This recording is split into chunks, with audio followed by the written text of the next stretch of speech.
What's up, gang? So I'm back with another spooky story time, and this one is a very long, detailed one. So be aware that it may be in parts.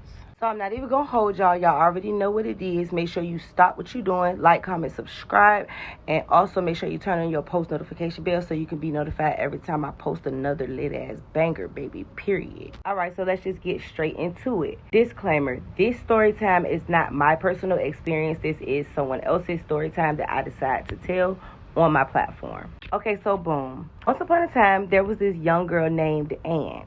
Anne was at the age of 17 when this story took place in Baltimore, Maryland. So Anne had lost her parents, both parents, at the age of 6, and then she ended up in the system, foster care, and then into a group home. It was there in that town that Anne met a girl named Jan. Okay, y'all, so this story, like I said, may be told in parts, so I need y'all to keep up because it gets deep and it's a lot of things that went on in this story time. All right, so boom. This is where the story takes a turn, y'all.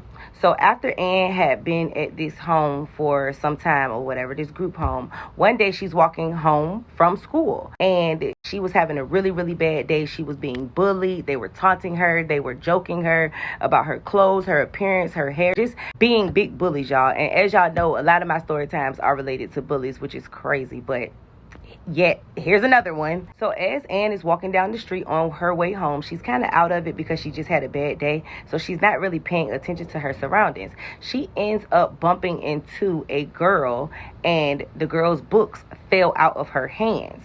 So they bend down to pick the books up, and y'all, they look up at each other in shock, y'all, because they realized that they looked completely identical. I mean, so much so that the facial features they had, you could barely tell them apart. Because of this, it kind of created like an awkward moment of silence because both of them were trying to take it all in. So immediately they began questioning each other's entire existence. Like they were questioning their entire existence, y'all. So they decided to stop at a local coffee shop, which was also like a little library as well, so they could sit and discuss, what they had just found out or whatever.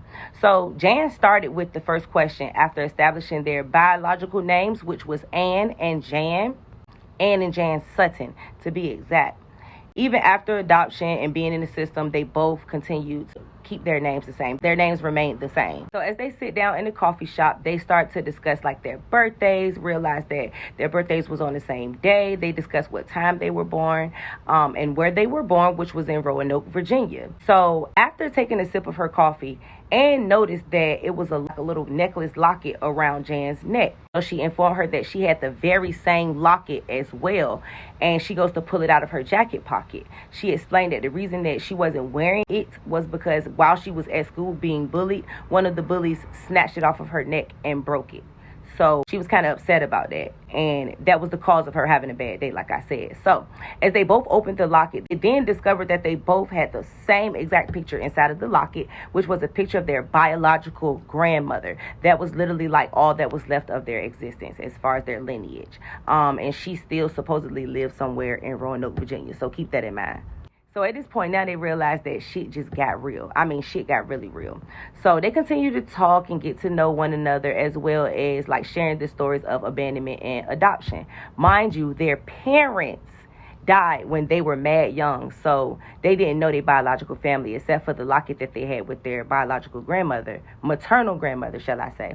So they talked for hours, y'all, and I mean hours they talked, so much so that by the time Jan looked up, she realized that the sun was setting and Anne had to hurry up and make it back to the group home before her curfew, which was in 25 minutes. So because they didn't want to end the conversation, but they had no choice, they agreed to meet back up the following day at the same coffee shop around the same time. So as they parted ways, Anne looked at her watch, and then she realized that she only had 12 minutes to get home to this group home. She only had 12 minutes left now. So she then bolts down the street towards the direction of her group home. Y'all, as soon as she made it to the doorstep, her house mom, whose name is Sabrina, flung the door open real angrily, and she was inquiring about Anne's whereabouts. So, mind y'all, Sabrina, the house mom, she was a very beautiful lady. I mean, very beautiful, pretty skin, nice hair, nice body, all of that. And she was not too much older than Anne. She was about 14 years older than Anne. So Anne was 17 and I believe she was like 31. So when the house mom, Sabrina, started questioning her about her whereabouts, even though she made it like just in the nick of time for curfew, Anne immediately thought of an excuse by saying that she had a research paper due for one of her classes, so she chose to stay back at the library with her classmates to prep for the specific assignment. So the house mom just basically told Anne, like, okay, whatever, I cooked dinner and your plate is in the microwave. You can go warm it up and eat dinner, and I'll see you in the morning. Because after that, Anne would have to go to bed. It was already getting late. So after Anne goes into the kitchen and warms up her dinner, she eats dinner, and the entire time that she's eating, she's just reminiscing and recounting everything that happened earlier that day.